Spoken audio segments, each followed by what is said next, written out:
Hi friends, வணக்கம்.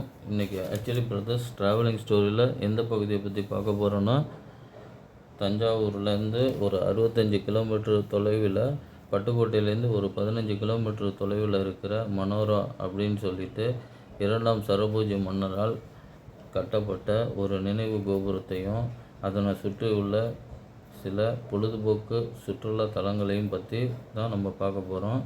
வாங்க வீடியோக்குள்ளே போகலாம். உங்களுக்கு என்னங்கிறத பற்றி விவரித்து சொல்கிறேன். நீங்கள் இந்த பகுதிக்கு வரணுன்னா தஞ்சாவூர்லேருந்து பட்டுக்கோட்டை பட்டுக்கோட்டையிலேருந்து அதிராம்பட்டினம் வழியாக மல்லிப்பட்டினங்கிற பகுதியை அடையணும். அந்த பகுதியிலேருந்து பார்த்திங்கன்னா 1 கிலோமீட்டர் தொலைவில் கடல் கரையை நோக்கி சென்றீங்கன்னா அதன் அருகிலே இந்த மனோரா அப்படிங்கிற கோட்டை கட்டிடம் வந்துடும். இப்போ நம்ம அங்கே தான் போயிட்டுருக்கோம். பாருங்கள், அந்த மனோரா அந்த என்ட்ரன்ஸ் ஆர்ச்சை தாண்டி தான் நம்ம போயிட்டுருக்கோம். அந்த ஆர்ச்சிலேருந்து பார்த்திங்கன்னா ஒரு 3/4 கிலோமீட்டர்லேருந்து 1 கிலோமீட்டர் தொலைவு வரும். ஸோ அங்கே போன உடனே காருக்கு அவங்க 20 ரூபா சார்ஜ் பண்ணுவாங்க, பார்க்கிங் சார்ஜு. ஸோ அதை கொடுத்துட்டு நம்ம வாங்க உள்ளே போயிட்டு என்னென்ன இருக்குது அப்படிங்கிறத பற்றி விவரித்து சொல்கிறேன். இந்த பகுதி பார்த்திங்கன்னா வேளாங்கண்ணி நாகப்பட்டினத்துலேருந்து தூத்துக்குடி போகிற கிழக்கு கடற்கரை சாலை அப்படின்னு சொல்லுவாங்க. அந்த பகுதியை ஒட்டி தான் இருக்குது. இப்போ பாருங்கள், நம்ம உள்ள என்ட்ரன்ஸில் உள்ளே வந்தாச்சு. ஸோ டிக்கெட் போட்டுட்டு நம்ம போயிட்டுருக்கோம்.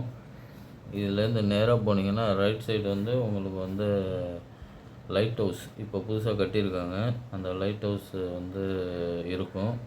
நமக்கு லெஃப்டில் தெரிகிறது தான் அந்த மனோரா கோபுரம். அந்த மனோராவுக்கு அது உருவான ஒரு சிறப்பு கதை இருக்குது. அதை பற்றி உங்களுக்கு ஒன்றா சொல்கிறேன், வாங்க. பிரிட்டிஷ்காரவங்களுக்கும் நெப்போலியனுக்கும் 1803லேருந்து 1814 வரைக்கும் யாருக்கு பவர் அதிகாரம் அப்படின்னு சொல்லி நடந்த போரில் பிரிட்டிஷ்காரவங்க நெப்போலியனை ஜெயித்ததால் இந்த 2ஆம் சரபோஜி மன்னன் அப்படிங்கிறவர் அதை அந்த வெற்றியை நினைவு கூறும் விதமாக அவர் பிரிட்டிஷ்காரவங்களுக்கு சப்போர்ட் பண்ணிக்கிட்டு இருந்தார், நட்பு ரீதியாக இருந்தார். அந்த நினைவுனால் இந்த கோபுரம் கட்டப்பட்டிருக்கு. இது கோபுரம் மட்டும் இல்லை, இது ஒரு கடல் சார்ந்த பாதுகாப்பு அம்சமாகவும் இருக்குது. உங்களுக்கு பார்த்திங்கன்னா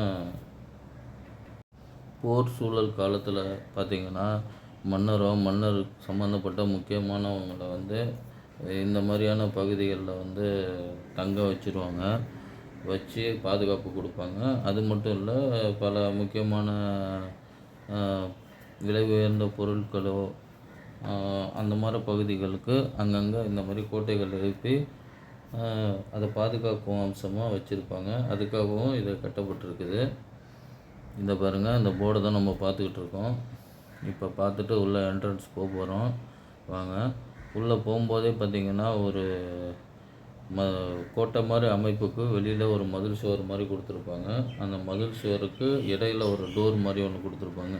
அந்த டோரை மூடிட்டாங்கன்னா அந்த மதில் சுவர் உள்ளே யாரும் வர முடியாது. அந்த மாதிரி இதில் தான் அமைப்பு இருக்குது. இப்போ நம்ம டிக்கெட் வாங்குகிறோம். டிக்கெட் வாங்கிட்டு உள்ளே போகிறோம் பாருங்கள். இது அடுத்த லேயர் மாதிரி கொடுத்துருவாங்க. 2 லேயர். ஃபஸ்ட்டு ஒரு மதில் சுவர், அதுக்கு ஒரு டோரு, அதுக்கப்புறம் இந்த பகுதி கொடுத்துருக்காங்க. இதில் பாருங்கள், அகழி மாதிரி ஒரு செட்டப் பண்ணியிருக்காங்க. அகழிங்கிறது உங்களுக்கு தெரியும். பொதுவாகவே இந்த மன்னர் காலங்கள்லாம் கோபுரத்தை சுற்றி பாதுகாப்பு அம்சத்துக்காக உங்களுக்கு இந்த மாதிரி ஒரு நீர் நிறைந்த அகழி மாதிரி அமைச்சு அதில் விஷம் வாய்ந்த பாம்பு, முதலைகள் இந்த மாதிரி விஷயங்களை அமைச்சிருக்கனால யாராவது போர் தொடுத்து இவங்களை தாக்க முற்படும்போது இந்த அகழிக்கு இடையில் இங்கேயும் ஒரு டோர் மாதிரி ஒரு அம்சம் கொடுத்துருப்பாங்க. அந்த கதவை அப்படியே மூடிட்டாங்கன்னா உங்களுக்கு அகழியை தாண்டி வர முடியாது. இது எல்லாமே பார்த்திங்கன்னா ஒரு பாதுகாப்பு விஷயமாகவும், திடீர்னு ஒருத்தவங்க படையெடுத்து வராங்க அப்படிங்கும்போது உங்களுக்கு இது இதை தாண்டி வர முடியாமல் இருக்கிறதுக்காக இந்த மாதிரி அமைச்சிருக்காங்க. அதை சுற்றி பாருங்கள், நிறைய அறைகள் இருக்கிற மாதிரி இருக்காங்க. அதிலலாம் பாதுகாவலர்கள் இருப்பாங்க. ஒரு சப்போஸ் போர் சூழல்ல அவங்க வந்து எதிர்த்து சண்டை போடுவாங்க. உள்ள உள்ள மன்னரோ, அவங்க சம்மந்தப்பட்ட முக்கியமானவர்களுக்கு எந்த பாதிப்பும் இல்லாத அளவுக்கு இந்த கட்டடத்த வந்து சிறப்பா அமைச்சிருக்காங்க. பாருங்கள், அதை தான் நம்ம இப்போ பார்த்துட்ருக்கோம். அறுகோண வடிவில் இது வந்து வடிவமைச்சிருக்காங்க. 6 என்ட்ரன்ஸ் இருக்கிற மாதிரி. அதே மாதிரி பார்த்திங்கன்னா இதோட உயரம் பார்த்திங்கன்னா 23 மீட்டர். அந்த 23 மீட்டரில் பார்த்திங்கன்னா 8 அடுக்குகள் வச்சுருக்காங்க.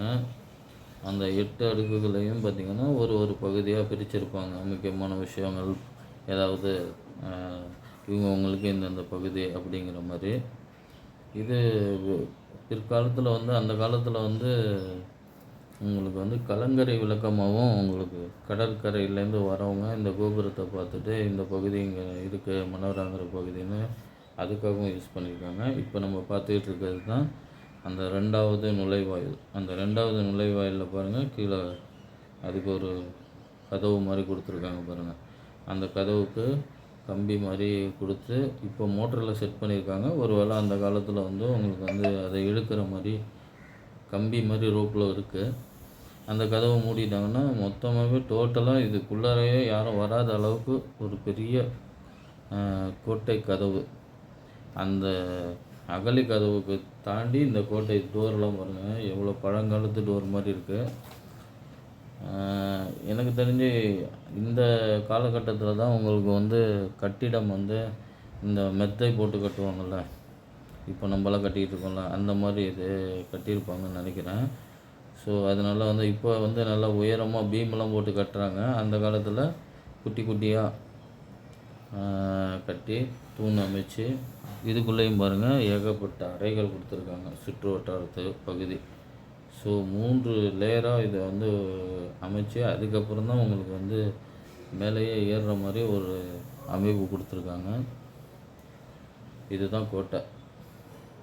ஸோ இதுக்கு முன்னாடி நம்ம பார்த்தது எல்லாமே பார்த்திங்கன்னா ஒரு பாதுகாப்பு அம்சத்துக்காக அவங்க ஏற்படுத்தியிருக்க விஷயம் தான் நம்மளால் தெரிஞ்சிக்க முடியுது. இந்த பாருங்கள், உள்ளே பாருங்கள், உள்ளே போனோம்னா அப்படியே சுற்றி உங்களுக்கு தடுத்து ஒரு அறையாக இருக்கும். அது பாருங்கள். ஸோ அங்கங்கே வந்து காற்றோட்டத்துக்கும் 2வது வந்து ஏதாவது ஒரு பாதுகாப்பு அம்சத்துக்காக அங்கேருந்து ஏதோ ஒரு சண்டை இடுறதுக்கு மாதிரி ஒரு அம்சங்கள் பண்ணியிருக்காங்க. அதுக்கு மேலே பாருங்கள் மேடை மாதிரி இருந்து அதான் மதில் சுவர் மாதிரி இருக்குது. அதிலேருந்து பார்த்திங்கன்னா உங்களுக்கு எல்லாமே சுற்று வட்டாரத்தில் யாராவது வராங்களா போகிறாங்களா என்ன நடக்குது அப்படிங்கிறத பார்த்து பாதுகாக்கிற அம்சமாக ரொம்ப சிறப்பாக பண்ணியிருக்காங்க. இந்த கட்டடக்கலையில் வந்து இந்த சோழர் பாண்டியர் அந்த காலத்தில் வந்து கற்கள் மேலே அடித்து தானே அப்படி தானே இது பண்ணுவாங்க. இந்த டைமில் வந்து உங்களுக்கு வந்து சிமெண்ட்டு யூஸ் பண்ணியிருக்காங்க. ஸோ எனக்கு தெரிஞ்சு இந்த காலகட்டங்கிறது பார்த்திங்கன்னா வந்து கட்டிடக்கலையோட ஆரம்ப நிலை. அதில் தான் வந்து செங்கல் அப்புறம் பாறைகள் அதுக்கு இடையில் சிமெண்ட் வச்சு கட்டடக்கலையில் டெவலப் ஆகியிருக்கிறதுன்னு நினைக்கிறேன். ஸோ இந்த பாருங்கள், நம்ம பார்க்குறோம் அந்த 8 அடுக்கு கோபுரத்தை. வாங்க உள்ளே போய் வேறு என்னென்ன இருக்குது அப்படிங்கிறத பற்றி உங்களுக்கு சொல்கிறேன். இந்த கட்டிடம் பார்த்திங்கன்னா 1814லேருந்து 1815 ஒரு வருஷத்தில் கட்டி முடிச்சிட்டாங்க. இதை கட்டினது யாருன்னா 2ஆம் சரபோஜி மன்னர். என்னடா தஞ்சாவூர் பகுதியில் சோழர்கள் அப்படி அவங்களாம் வாழ்ந்தாங்க, அந்த கட்டிடம்லாம் இருக்க போகுதுங்கிறது பார்த்திங்கன்னா நம்ம நாட்டை வந்து பல படையெடுப்புகள் நடந்திருக்கு. ஆங்கிலேயர் படையெடுப்பு, முகலாயர் படையெடுப்பு, அதே மாதிரி சரோஜ மன்னர் படையெடுப்பு, நாயக்கர் படையெடுப்பு அப்படின்னு பல படையெடுப்பில் இந்த காலகட்டம் பார்த்திங்கன்னா சரபோஜி. ஸோ இந்த மனோரா அப்படிங்கிற பெயரே பார்த்திங்கன்னா மினார் அப்படின்னு வட சொல்லேருந்து வந்தது தான். அதனால் 2ஆம் சரபோஜி மன்னர் வந்து பிரிட்டிஷுக்கு இணக்கமாக ஒரு நட்பு ரீதியாக இருந்ததுனால நெப்போலியன் அடைந்த தோல்வியை ஒரு வெற்றியின் நினைவூட்டும் விதமாக தான் இந்த கோட்டையை கட்டியிருக்காங்க. இப்போ நம்ம உள்ளே தான் போயிருக்கோம். இந்த கோட்டையில் பார்த்திங்கன்னா சுற்றி மாடிப்படி மாதிரி அமைச்சு மேலே ஏறுற மாதிரி கொடுத்துருக்காங்க. அதற்கு இடையில பார்த்திங்கன்னா நிறைய அறைகள். அறைகள்னால் வந்து எல்லாம் தனித்தனியாக தங்கியிருப்பாங்கள்ல. இந்தந்த ஃபேமிலி இவங்க இப்படி அங்கே தங்கணும் இங்கே தங்கணுங்கிற மாதிரி அந்த மாதிரி அமைச்சிருக்காங்க. ஒரு வேளை இது வந்து ஒரு பொழுதுபோக்கு அம்சமாகவும், ஒரு முக்கியமான நகரத்தில் ஒரு அரண்மனையிலேருந்து விடுமுறை காலங்களில் வந்து இதை ஏரியாவை சுற்றி பாருங்கள். அவ்வளோ அழகாக வந்து நிறைய தென்னை மரங்கள் இதெல்லாம் அமைச்சு இயற்கை சூழலோடு இருக்கும். இப்போ நம்ம மேலே பார்க்குறது தான் மேலே போகக்கூடிய பகுதி. அதுக்கு மேலே பார்த்திங்கன்னா உட்டன் ஸ்டெப்பு கொடுத்துருக்காங்க.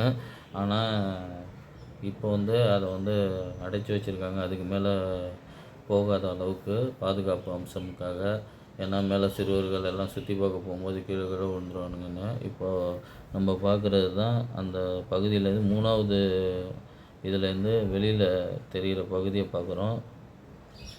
ஸோ அங்கே முடிச்சுட்டு இப்போ நம்ம வந்து நேராக அடுத்த பகுதியான கடற்கரையில் வந்து ஒரு போட் ஹவுஸ் வச்சுருக்காங்க. அந்த போட்டு வந்து கடலில் வந்து ஒரு அரை மணி நேரம் ட்ராவல் பண்ணுற மாதிரி நமக்கு இது பண்ணுவாங்க. அதுக்கு சிறுவர்களுக்கு 50 ரூபாயும் பெரியவர்களுக்கு 100 ரூபாயும் ட்ராவல் சார்ஜ் பண்ணுறாங்க. அது பார்த்திங்கன்னா ஒரு 3, 4, 5 கிலோமீட்டர் அளவுக்கு கடலுக்குள்ளார கொண்டு போய் நம்மளை சுற்றி காத்திட்டு வருவாங்க. அதுக்காக தான் நாங்கள் இப்போ டிக்கெட் வாங்கிட்டு உள்ளே போயிட்டுருக்கோம். வாங்க உள்ளே போய் எப்படி இருக்குங்கிறத உங்களுக்கு வீடியோவில் லைவாக காட்டுறேன். இதுக்கு முன்னாடி பார்த்திங்கன்னா உங்களுக்கு அந்த மனோரா கோட்டை மட்டும்தான் இருக்கும். இதெல்லாம் வந்து ஃபிஷர்மேன்ஸு பயன்படுத்தக்கூடிய கடற்கரையாக தான் இருந்துச்சு. இப்போ வந்து சுற்றுலாத்துறையில் வந்து மக்களுக்கு வந்து கொஞ்சம் என்டர்டெயின்மெண்ட் பண்ணணுன்னா இந்த மாதிரி சில விஷயங்கள் பண்ணணும் அப்படிங்கிறதுக்காக இந்த போட் ஹவுஸ் உருவாக்கியிருக்காங்க. அது மட்டும் இல்லாமல் உங்களுக்கு வந்து லைட் ஹவுஸ் ஒன்று இருக்குது. அது பின்னாடி பார்க்கலாம். அதுவுமே கொஞ்சம் நல்லா என்டர்டெயின்மெண்ட்டாக இன்ட்ரெஸ்டிங்காக இருக்கும். அதை சுற்றி நிறைய பார்க்கெல்லாம் அமைச்சிருக்காங்க. அதையும் உங்களுக்கு பின்னாடி காட்டுறேன். இந்த பாருங்கள், இப்போ நாங்கள் படகு சவாரி போனோம். கிட்டத்தட்ட 6 நபருக்கு தான் ஒரு போட்டில் அலௌட் இருக்குது. நாங்கள் 3 பேர். அது இல்லாமல் இன்னும் ஒரு 3 ஃபேமிலி ஒரு ஃபேமிலியில் 3 நபர்கள் வந்தாங்க. ஏன்னா 3 பேருக்கு அலௌடு கிடையாது. மினிமம் 6 பேர் 7 பேர் இருந்தால் மட்டும்தான் ஒரு போட்டில் அலோவ் பண்ணுறாங்க. அப்போ தான் அவங்களுக்கும் அந்த டீசல் இதெல்லாம் பார்த்திங்கன்னா சார்ஜ் எல்லாம் கரெக்டாக இருக்கும். 2 நபருக்கு 200 ரூபாய்க்கு போய் சுற்றி காட்ட முடியாது. இது வந்து ரொம்ப இன்ட்ரெஸ்டிங்காகவே இருந்துச்சு. காரணம் என்னான்னு பார்த்திங்கன்னா, உங்களுக்கு நார்மல் தண்ணியில் போகிறதுக்கும் கடலில் வந்து போட்டில் போகும்போது அது கொஞ்சம் ரொம்ப அலைகள் வந்து மேலும் கீழும் வரும்போது போட்டும் அதுக்கேற்ற மாதிரி அசையும். குழந்தைங்கள்லாம் கொஞ்சம் ரொம்ப பயந்தாங்க. இருந்தாலும் அது ஒரு வித்தியாசமான அனுபவமாக இருந்துச்சு. அது இல்லாமல் அந்த போட்டுக்காரரும் பார்த்திங்கன்னா கொஞ்சம் ஒரு என்டர்டெயின்மெண்ட்டுக்காக போட்டை கொஞ்சம் ஆட்டி கீட்டி கொஞ்சம் அலைகள் பொங்கி வரும்போது அதில் மேலே ஏற்றும் போது போட்டு அப்படியே மேலே எலும்பி கீழே இறங்கும்போது கொஞ்சம் ஒரு ஒரு த்ரில்லிங்கான எக்ஸ்பீரியன்ஸ் மாதிரி தான் இருந்துச்சு. ஸோ நீங்கள் வந்தீங்கன்னா கண்டிப்பாக இதை பாருங்கள். வெறும் மனோராவை மட்டும் பார்த்துட்டு போகாமல் இதையும் பார்த்தீங்கன்னா குழந்தைங்கள ஆனால் சேஃப்டியாக பிடிச்சிக்கோங்க குழந்தைங்கள்லாம் உட்காரும்போது. ஏன்னா தவறி விழுந்தளவுக்கும் வாய்ப்பு இருக்குது. அதனால் பத்திரமா பிடிச்சிக்கோங்க. பட் எங்கள் பசங்க பார்த்திங்கன்னா தைரியமாக ஜாலியாக தனியாக உட்காரன்னு சொல்லி அடம் பிடிச்சனால அவங்கள உட்கார வச்சாச்சு. இருந்தாலும் ஒரு பயத்தில் அவங்கள பிடிச்சிக்கிட்டு நாங்கள் இது பண்ணுறோம். ஒரு கட்டத்தில் ஆட்டி போனோன்னே பசங்களுக்கே கொஞ்சம் தலை சுற்றல் மாதிரி வந்துருச்சு அப்படிங்கிற மாதிரி ஃபீல் பண்ணாங்க. என்னாச்சுன்னு கேட்டால் ஒரு மாதிரி தலை சுற்றுதுன்னு சொன்னாங்க.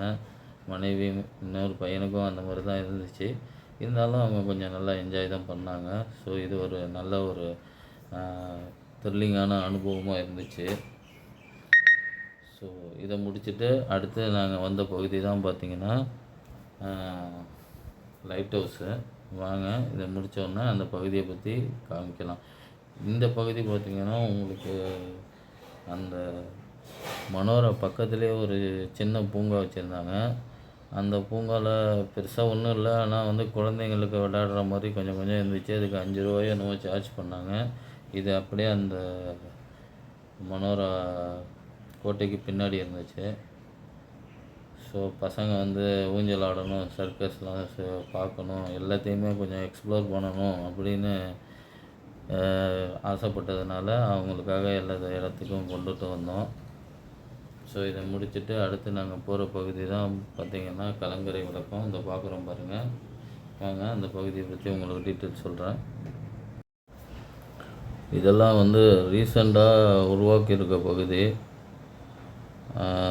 ரொம்ப நல்லா தான் இருந்துச்சு. இதுக்குமே கொஞ்சம் என்ட்ரன்ஸ் டிக்கெட் மாதிரி வாங்குகிறாங்க. அதை வாங்கிட்டு நாங்கள் மேலே போகிறோம். இதை தான் உள்ளே போகிற பகுதி லைட் ஹவுஸுக்கு.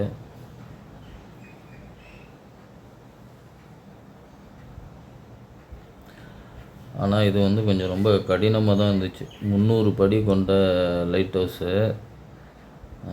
நாங்கள் போனதும் நல்ல வெயில் காலத்தில் போயாச்சு. அது மட்டும் இல்லைன்னா நாங்கள் ஏற்கனவே ஒரு முறை மனோராவுக்கு இந்த டைமில் வந்தபோது அதை ரெனோவேஷன் நடந்தனால அந்த டைமில் இதெல்லாம் நாங்கள் பதிவு பண்ணிட்டோம். ஸோ இதுக்காக நேயர்களுக்காக இந்த மனோராவையும் நல்லா காட்டணும் அப்படிங்கிறதுக்காக இன்னொரு முறை வந்து அதையும் இதையும் வந்து ஒன்றா உங்களுக்கு காட்சி அமைக்கிற மாதிரி பண்ணியிருக்கோம். ஸோ வெயில் நேரத்தில் கொஞ்சம் முடியாத சிறுவர்கள், வயதானவர்கள்லாம் இந்த இது நான் ரெக்கமெண்ட் பண்ண மாட்டேன். காரணம்னா இந்த பாருங்கள், எவ்வளோ சுற்றி படிகளாக 300 படி அமைச்சிருக்காங்க. மேலே உச்சிக்கு போகிறதுக்குள்ளே நாக்கு தள்ளிருச்சு. அந்தளவுக்கு ரொம்ப நெட்டுக்கு உங்களுக்கு வந்து படிகள் கொடுத்துருக்கனால இந்த பாருங்கள். இப்போ நம்ம பார்க்குறது தான் அதோட 4வது ஃப்ளோர்லேருந்து அந்த பகுதியெல்லாம் பார்த்துட்ருக்கோம். ஸோ அது மட்டும் இல்லாமல் இப்போ நம்ம வந்து உச்சிக்கு வந்தாச்சு. அந்த உச்சியிலேருந்து பாருங்கள், அதனை சுற்றி உள்ள கடலை சுற்றி உள்ள அலையாத்தி காடுகள், அதை சுற்றி உள்ள தென்னை மர தோப்புகள். இப்போ அங்கே தான் போய் நம்ம படகு சவாரி பண்ணிட்டு வந்தோம். அங்கேருந்து இப்போ நம்ம இங்கே இது மேலே வந்திருக்கோம். இந்த பாருங்கள் எவ்வளோ அழகாக ரம்மியமாக பச்சை பசேர்னு இருக்குது பாருங்கள். ஸோ அந்த காலத்தில் வந்து இது ஒரு சுற்றுலாத்தலம் மாதிரி கூட கட்டியிருந்துருக்கலான்னு எனக்கு என்னமோ தோணுது. அங்கே பாருங்கள் எவ்வளோ அழகாக தென்னை மரங்கள் இப்போவே அப்படி இருக்குன்னா. ஸோ அதுக்கு கீழே ஒரு பார்க் ஒன்று இருக்குது. அந்த பார்க்கில் தான் நாங்கள் வந்து கடைசியாக என்ஜாய் பண்ணிட்டு போனோம். பசங்களுக்கு நல்லா என்டர்டைன்மெண்ட்டாக இருந்துச்சு. இதோட இந்த வீடியோ முடியுது. தொடர்ந்து வீடியோவை சப்போர்ட் பண்ணுங்கள். அடுத்த வீடியோவில்